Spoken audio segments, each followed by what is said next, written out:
Pernahkah kalian membayangkan suatu hari nanti ketika tubuh kita berhenti bergerak, napas kita tidak lagi keluar, dan jantung kita berhenti berdetak? Tapi apakah itu benar-benar akhir? Apakah segalanya berhenti di situ? Atau justru di balik kematian ada sesuatu yang lebih besar yang belum kita pahami? Pertanyaan ini telah menghantui umat manusia sejak awal peradaban, tentang apakah ada kehidupan setelah kematian, dan di video kali ini kita akan menjelajahinya dari berbagai sudut pandang.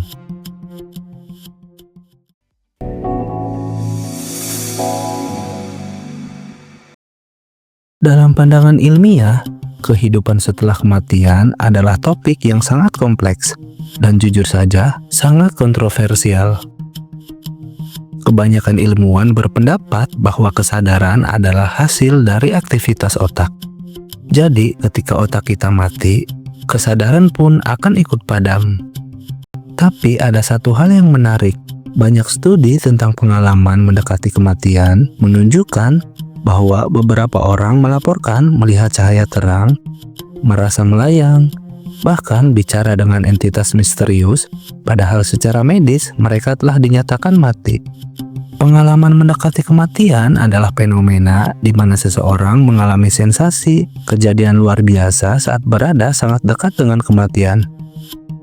Biasanya ketika denyut jantung berhenti, otak tidak aktif, atau seseorang secara medis sudah dinyatakan meninggal sementara.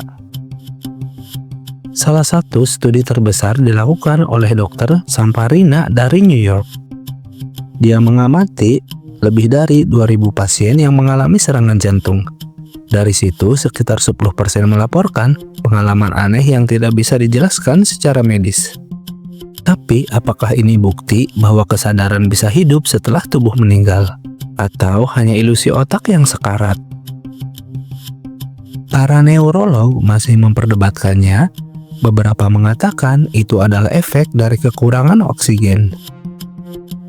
Yang lain percaya, mungkin kita belum memahami sepenuhnya bagaimana kesadaran bekerja.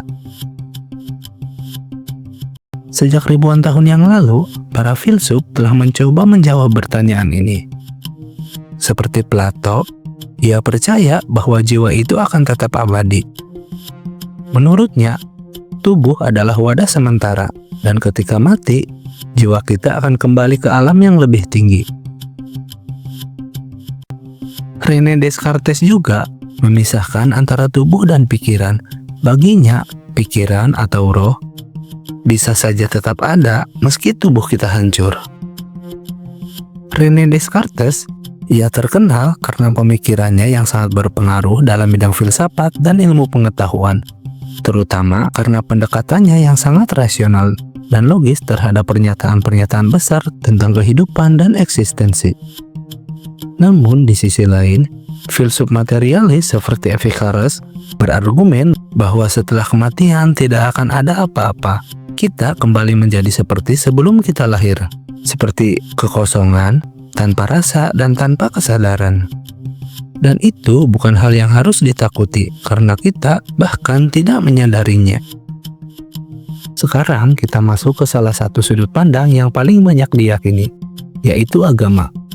Hampir semua agama besar di dunia percaya bahwa ada kehidupan setelah kematian. Dalam Islam, kehidupan setelah kematian sangat jelas. Di antaranya ada alam barzah, hari kebangkitan, dan pengadilan akhir, di mana manusia akan dihisab dan ditentukan apakah masuk surga ataukah masuk neraka, tergantung pada perbuatan baik atau buruknya selama mereka di dunia. Agama Kristen juga percaya pada surga dan neraka, serta kebangkitan jiwa. Hidup di dunia ini adalah ujian untuk kehidupan kekal di akhirat. Sementara Hindu dan Buddha menawarkan konsep yang berbeda. Mereka percaya pada reinkarnasi, di mana jiwa akan lahir kembali dalam tubuh yang baru, sampai akhirnya mencapai pencerahan moksha atau nirvana, dan terbebas dari siklus kelahiran dan kematian. Lalu, bagaimana dengan kepercayaan spiritual modern? Banyak aliran spiritual di zaman sekarang percaya bahwa jiwa adalah energi dan energi. menurut hukum fisika tidak bisa diciptakan atau dimusnahkan, atau hanya berubah bentuk. Meskipun tubuh kita mati, energi kesadaran bisa saja tetap ada dalam bentuk lain.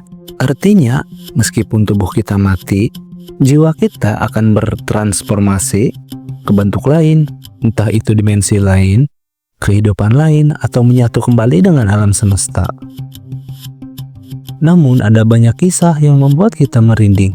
Contohnya, seorang anak kecil yang tiba-tiba bisa menceritakan kehidupan seseorang yang telah mati puluhan tahun sebelumnya, lengkap dengan detail yang tidak mungkin dia ketahui. Was an early crawler, early talker, early walker, early everything. At 1.5, 2 years old, he was using very intricate words, very intelligent words.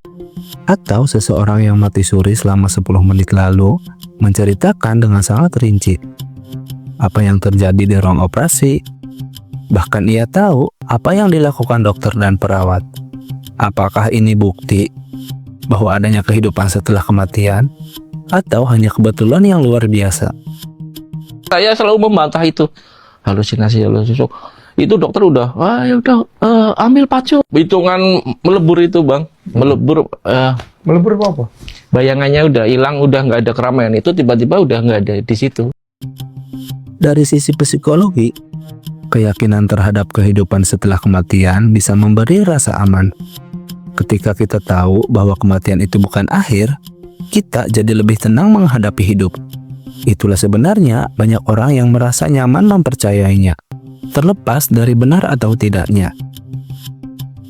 Bahkan beberapa psikolog berpendapat bahwa keyakinan ini adalah salah satu bentuk mekanisme pertahanan psikologis agar kita tidak dilumpuhkan oleh ketakutan akan kematian. Lalu, apakah benar ada kehidupan setelah kematian? Jawabannya tergantung pada siapa yang Anda tanyai.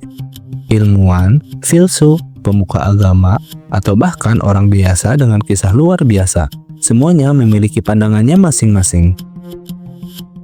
Yang pasti hingga hari ini belum ada jawaban final yang bisa memuaskan semua pihak. Tapi mungkin justru di sanalah letak keindahannya, bahwa hidup ini penuh dengan misteri.